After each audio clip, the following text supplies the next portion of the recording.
Back in, want to give you guys an update on how they did, what they caught, talk a little bit about the trip. Also, don't forget, want to give you a quick weather and fishing update, let you guys know what's going on now, what's coming up, and I'll talk a little bit about the weather this week as well. But as far as this 44-hour full moon trip goes, they caught some nice fish, big stringers of mangroves, big gag groupers, some scant groupers, some good variety. It looks like you guys did really well, huh, Will? Yeah, we had a really steady mangrove bite throughout the night. A lot of guys got their limit or close to it and went to bed for a while at night and fished in the daytime. And picked a few grouper at night, but hit them a dozen or so in the morning. Nice. And lost a bunch with those. But we were able to get probably 25 gags on board. Wow. And most of that was at night? Most of the action was at night, and then it kind of got picky during the day? Yeah, it got picky during the day. It was kind of calm and normal midday fishing, and then it picked up again towards sundown. But the most of our fish were night and early morning, and the gags really bit well early in the morning. So gags bit best early in the morning, mangroves bit best through the night. But through the day, you were able to put together some nice catches. I saw some big trigger fish in here too, huh? Yeah, we got a couple nice trigger fish, and we hit a big vermilion spot. You don't see a lot of them. We got There's a fatty vermilion. A nice big vermilion spot. There's another fat. And just to pick throughout the day, we hit a few groupers here and a few groupers there. They're really close to being in right now. Yeah. You can tell. It's like almost right on the verge of crazy, chaotic gags. Yeah, we got weather coming in like you were mentioning, and that might do it, or one more little weather and they might be there. Yeah, it's just on the verge. Captain Brian put these guys on the meat for sure. Lots of nice fish and a good steady bite. That's awesome. How was the weather? We've been home long enough for them to all gain a pound.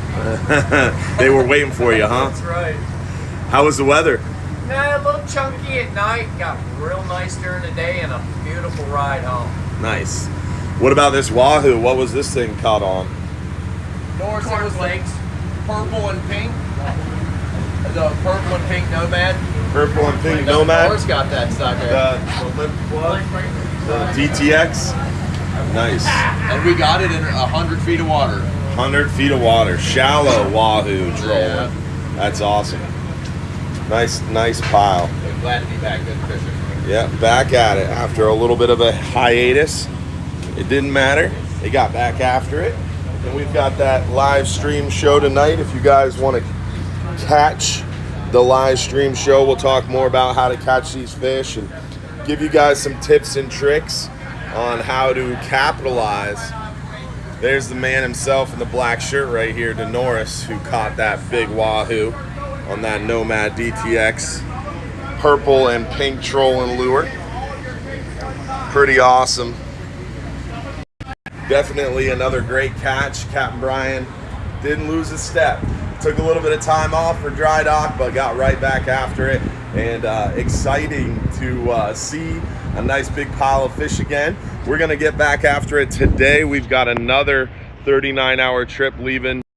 Today's 39-hour trip is a private fishing charter, and we're hoping those guys go out there and catch another big pile of fish before this weather rolls in. As far as weather goes, weather is looking a little nautical this coming week. It's going to really start picking up there Monday night, Tuesday morning, and looks like we're going to be dealing with a pretty strong tropical system. Potentially a Cat 1, 2 hurricane impacting the East Coast, ripping across the state, and then impacting us pretty heavily. Going to be a lot of wind, a lot of rain. Don't really have to worry about surge as much since it's going to be mostly an East Coast effect. So the East Coast of Florida will have to worry about the surge. Remember, when storms impact the East Coast, it's opposite. So the north side of the storm will have to worry about surge, whereas if it impacts the West Coast of Florida, south side of the eye has to worry about surge. So a lot of people still a little confused about how hurricane works, but that's what we're watching for right now. So keeping a close eye on that. Join us tonight, 8:30 p.m. for our live stream show. We'll talk more about the weather, the fishing, what's going on, what's coming up. A super hot hogfish bite right now. The near shore fishing going super well for the hogfish. Gags are starting to come in. We still got lots of mackerel around, the occasional kingfish, solid lanes, some nice mangroves. Inshore, sheep's head are picking up. Black drum's still around. Got the snook, the redfish. Flounder is pretty hot, but they're not open till December 1st. And pompano showed back up, so great time to get out there, inshore, near shore, offshore.